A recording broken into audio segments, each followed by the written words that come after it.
nací en el campo, en una sitiería que está en una finca que se llama Siguaney, que la gente conoce mucho, pero yo viví en el campo de verdad, campo. Según tengo entendido, sus padres eran canarios. Vinieron, se casaron allá, vinieron los dos para acá, hicieron su familia, nosotros aquí. Y mi madre era de origen andaluz, pero vivía en Canarias. ¿Y por qué fue que vinieron para Cuba? Bueno, porque en aquel tiempo se suponía que Cuba podía prosperar más aquí, y a veces algunos venían por el problema de que para no pasar el servicio militar, que en aquel momento se pasaba, no sé si todavía, en Melilla, que era un lugar muy distante para ellos. ¿Cómo era Oneida Hernández de niña? Yo creo que ella era bastante juiciosa, creo que era más juiciosa que ahora, muy callada, muy observadora. En mi casa no había luz, era una casa campesina de techo de guano y piso de tierra, y no había luz eléctrica, por supuesto. Había un quinqué y una lámpara de carburo en el comedor, y un radio de pilas que mi padre siempre le compraba las pilas para escuchar la programación. Eso en mi casa fue muy respetado siempre, y yo oía permanentemente novelas. Tengo recuerdos de muy temprana edad, desde los 4 o algo así. Y yo tenía muy claro que yo quería ser artista, que yo quería ser como esas mujeres, como Mariana Rodríguez, que hablaba, como Minin Bujones, como Marta Martínez Casado. Y después me iba y repetía cosas de las que ellas decían. Mi hermana mayor se preocupaba mucho porque sé que yo me estaba volviendo loca porque hablaba sola. ¿Quieres despertar al pequeño Botel? No, no quiero despertarlo. Lo que quiero es saber, ¿llegaste ebrio acaso? Siempre tienes que reconvenirme. Daría todo por no hacerlo. Entonces se puede decir que así es como usted descubre su gusto por el arte, escuchando esas novelas. Sí, las novelas, los programas musicales. Anteriormente, ¿había existido alguien en la familia que se hubiera dedicado al arte? Un medio hermano de mi padre era pintor, León Hernández, que vivía en Jibara, que creo que el museo de Jibara lleva su nombre. ¿En qué momento es que ya usted tiene sus primeros contactos con el mundo de la actuación? En el año 59, porque yo vine para La Habana en enero del 59 a vivir en una casa de huéspedes. Me presentaron a un interventor de Unión Radio que se llamó Wilfredo Rodríguez Cárdenas, un actor que era originalmente de Santiago de Cuba. Yo trabajaba en la oficina haciendo papelitos, atendiendo el teléfono, esas cosas que había que hacer, pero me lo aprendí todo de la estación de radio. Ahí fue donde hice mi primer programa. Pero entonces, anterior al 59 y estando en Santi Espíritus, ¿no hizo nada que tuviera que ver con actuación? No, en las veladas de fin de año de mi escuela, sí.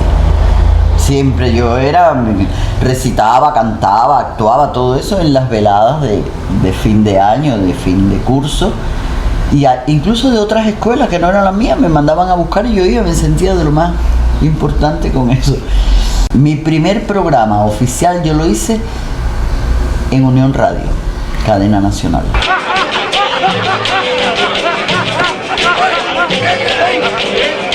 Que se apostó por el camino real. Esa es la gente de Porfirio Ramírez. Y en el 59, ¿por qué es que viene para La Habana?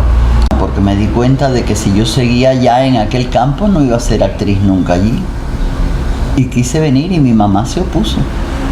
Claro, yo era una niña de 17 años, una cosa así.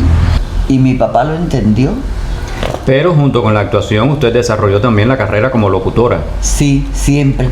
Paralelamente, fíjate. Paralelamente, y te puedo decir que las dos me encantan. Las dos. ¿No existe una preferencia más por uno o por otro? Mira, si no me quedara más remedio que escoger, yo escojo ser actriz, porque es mucho más general, mucho más completa, tú te puedes desplegar mucho más. Pero la locución tiene su encanto, porque la locución también tiene su modo, no todo se dice igual ni nada, la locución tiene su cosa. Viví en el monstruo y le conozco la sangre. Patria es humanidad. Este es nuestro José Martí. En el año 64 tiene la oportunidad de trabajar como locutora en Radio Pekín. Sí, Sí, fui con el padre de mi hijo, que es Julio Batista. Y allí estuve un año trabajando en la República Popular China. Tenía que trabajar como locutora y también la corrección de los materiales traducidos al español que tenían muchos defectos gramaticales, y yo era la que corregía esas cosas, lo ponía en un lenguaje más coloquial y tal para que se pudiera grabar con más. En Radio Moscú trabajaba en la redacción cubana de Radio Moscú, un convenio que tenía el ICRT con Radio Moscú, y estuve un año también, narré el noticiero de cine La URSS al día, que los más viejos lo recuerdan. Y hacía ese mismo trabajo. Corregía los materiales traducidos al español y grababa muchos programas para Cuba y también para América Latina. Grabé muchos programas. No debiste hacerlo, Joaquina. Usted misma me dio su autorización. Recuerde que robaba el pienso de los caballos. Además, supe que él fue el autor de aquella calumnia que enfadó tanto a la señora cuando lo supo. Regresé en el año 68 a Cuba. Y ahí es cuando usted entra a formar parte del colectivo del Noticiero Nacional de Televisión. Por primera vez hice el noticiero un tiempo, cuando se hacía en 23IP al principio. Aquello como que se suspendió, no sé. Y entonces tuve un tiempo que hacía radio, televisión, mucho radio, hacía bastante radio, como actriz y como locutora. Y un buen día me propusieron hacer el Noticiero Nacional de Televisión, que ya se hacía acá en los estudios de Radio Centro, trabajando con Manolo Ortega, Antonio Pera, Carlos Mazzola, Edel Morales, porque aquí había habido otras locutoras que habían hecho noticieros en televisión, pero no el nacional unificado, fíjate. Nela del Rosario lo hizo, es cierto. Freya García lo hizo, es cierto, pero hacían en las plantas, porque había Telemundo, el Canal 4. Eva Rodríguez también. Eva, ajá. Después entraron varias caras. Después estuvo Marialina Grau, Aiditi Salve, Gretchen Galindo, Dinora también, claro.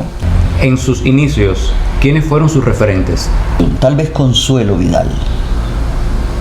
Si me hubieran dado a escoger, Consuelo Vidal. Y como actriz, pues tenía varios referentes. Raquel Revuelta, Adela Escartín con matices. Había muy buenas actrices aquí, Margarita Balboa, la misma Consuelo Vidal. Había aquí muy buenas actrices, siempre ha habido muy buenas actrices y muy buenas voces en Cuba. Ya que la señora se empeña en no hablar de esto, a la señora Amada y al señor Dionisio no les va a quedar más remedio que demandar con el abogado a los González y a Jerónimo, el de las tierras de Ojo de Agua, por lo que le deben. ¿Cuál fue ese primer papel importante que llevó a su carrera? Bueno, pues no fue importante, pero para mí fue decisivo.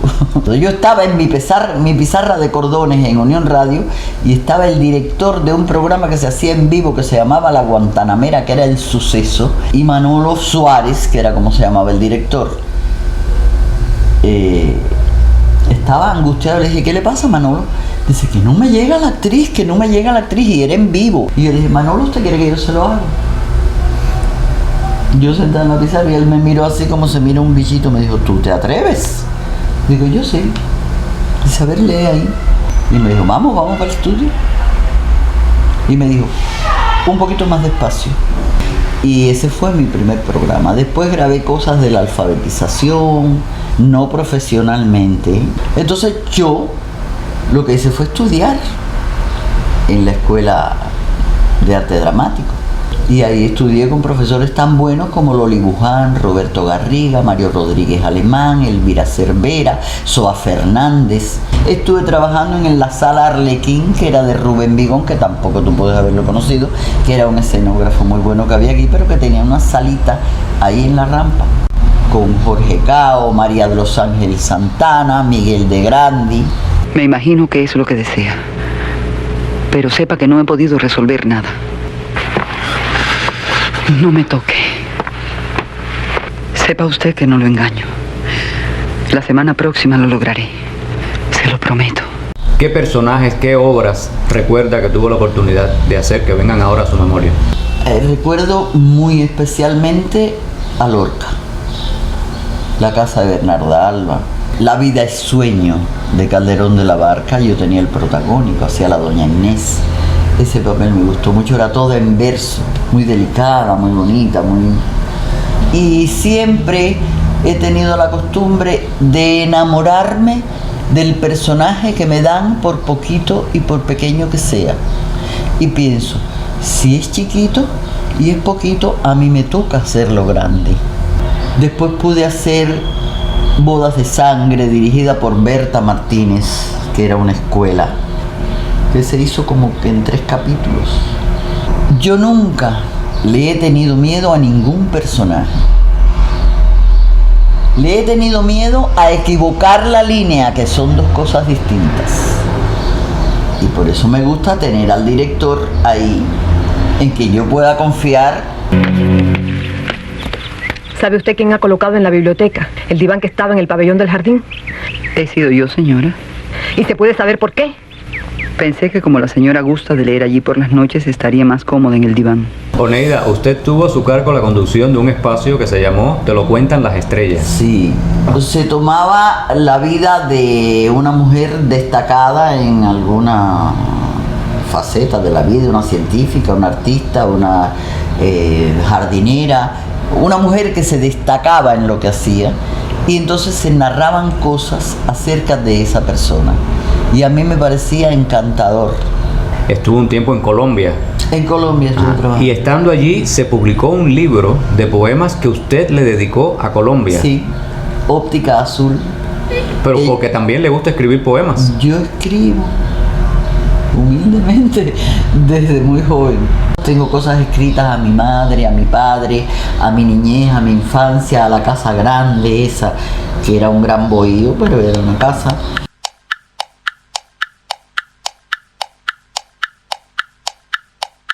Oneida, ¿cuántos hermanos? Bueno, pues fuimos 5. No, de mis hermanos, ninguno. El más chiquito y yo. Él, que era guitarrista, acompañante, fue el acompañante de Gina León durante muchísimos años. ¿Hijos? 1. ¿Tiene algo que ver con el arte? Pues indirectamente es productor, graduado. Yo hubiera querido que fuera por lo menos locutor, pero no.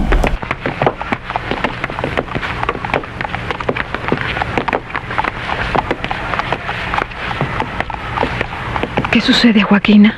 El señor Dionisio decidió vender estos trastos viejos que no sirven para nada y ocupan espacio. Son recuerdos de mi padre. Los recuerdos no dan de comer. ¿Qué es lo que más disfruta hacer en su tiempo libre? Disfruto jugar a las casitas en mi casa. Cambio las cosas de lugar. Me encanta el diseño de ropa. ¿Qué es lo que la puede hacer enojar? El mal quedar. La cobardía de decir una cosa y ser otra. El engaño, la mentira, la doblez. De las labores del hogar, ¿cuál prefiere? La cocina. Oneida, ¿ha vuelto por el sitio donde nació? Sí, volví varias veces. La última vez que fui me dio como mucha tristeza.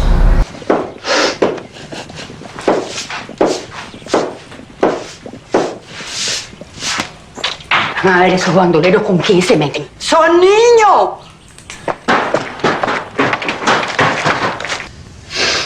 Dame un cigarro, Ann. Pepa.